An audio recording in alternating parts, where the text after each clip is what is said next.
Hey guys, welcome back to Coding Cabin's Intro to Python curriculum, and in this video we'll be going over Booleans and conditionals. Booleans are simply just values that are true or false, and the conditionals are basically just things that we can put in our code and they execute code based on if something is true or false. So we learned Booleans somewhat in the last video in operators, but we'll just do a quick review and a quick overview as to what they are to get a bit of a better grasp. So a Boolean is simply just true or false. So for example, if we have 5, print 5 is greater than 4. 5 is greater than 4, so this will print true, right? So this is a Boolean value, and I can even assign this. I can do value equals 5 is greater than 4, and I can print the value. Cool. Or I can do true. And make sure when you do it with a capital T or the capital F when you're doing true or false. So we have true and true. Nice. So basically those are just Booleans. They're true or false based on those operators that we learned in last video, and those are ways to get those true or falses. So let's look at conditionals. Conditionals are extremely important in code, and they create this thing called control flow, or the flow of your code. And basically that means you can control if certain things happen. Now, that's a pretty important keyword, if something happens. So let's look at an example here. Okay, we're going to set num1 equal to 10. And we're going to set num2 equal to 20, 23. 20 actually. I want to print something if num2 is greater than num1.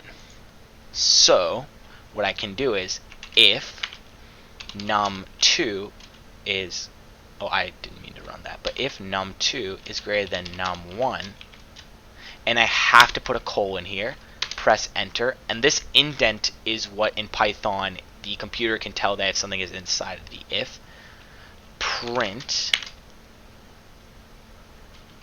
num2 is greater than num1. Now let's run this. Nice, num2 is greater than num1. Okay, 20 is greater than num1, and if that happens, we do this. Cool. So what happens if we do this? Come on, output something. It's not outputting anything. I wonder why that is. It's because the if statement only will print out if this certain condition is true. If this is true, then print this. And we can verify if it's true just here. Num2 is greater than num1. That's false. Interesting. Now, we can also add something called the elif, which is basically an else if.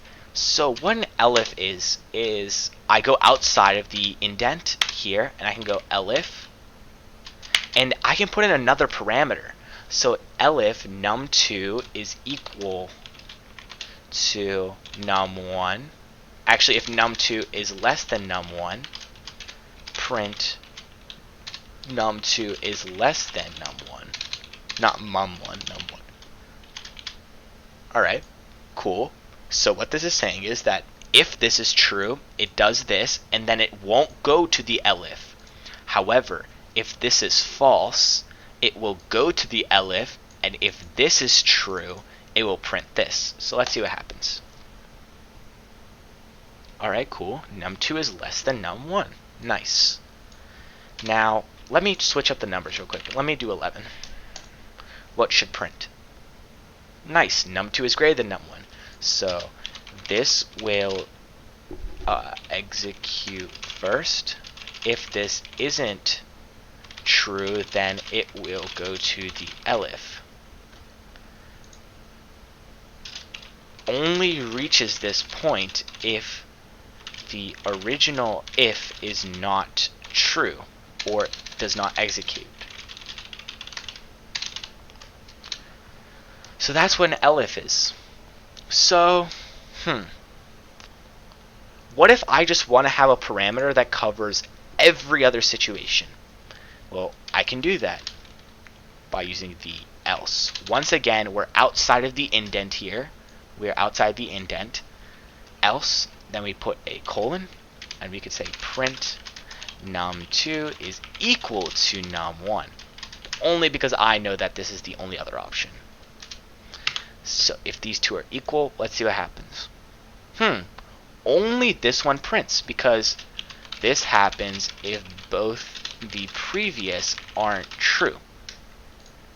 So as you can see, that we basically just used if, elif, and else to be able to create a simple program that can tell if a number is greater than, if you give two numbers, you can tell if the number is greater than, if the number is less than, or if the number is equal to. So we're basically done with what conditionals are and what the basis of conditionals are, but we're just going to do another example here. If we have num3 is equal to 12, and over here we put or num1 is equal to num3, and then here we also put it equal to or num1 is equal to num3, or else. And we can also just do elif num3 equal to 12. Now this may seem a bit confusing, well, I'll explain later. Num3 is 12, else print true. Let's see what this prints. Alright, cool, num3 is 12. So let's see what this does here. Let's run this line by line. So this is using an OR operator, so in the OR only one of these has to be true and it is fully satisfied, and we'll run the code. So is num2 greater than num1? Is 10 greater than 10? Nope. Or is num1 equal to num3? Is 10 equal to 12? Nope. Okay, we're done with this one. We're not going to execute the code inside of it. We're going to the elif. Elif, num2 is less than num1.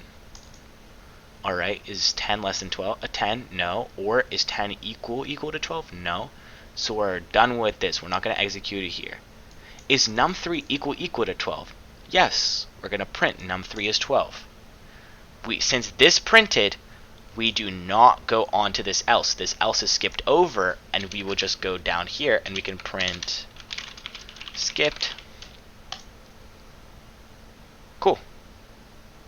So that's basically how it works. And you don't always need an elif, and you don't always need an else, as we've seen. So I can just simply have an else here. Now this may not make any sense, but we'll just put else. And then we'll remove the skipped actually. But this is basically how conditionals work. We can do certain things with code depending on if something is true or if something is false.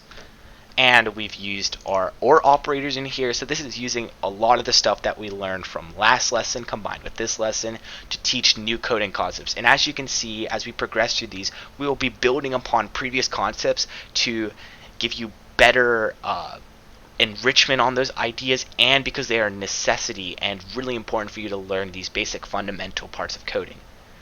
Thanks for watching this video. Hope to see you again in the next one. Thanks for watching.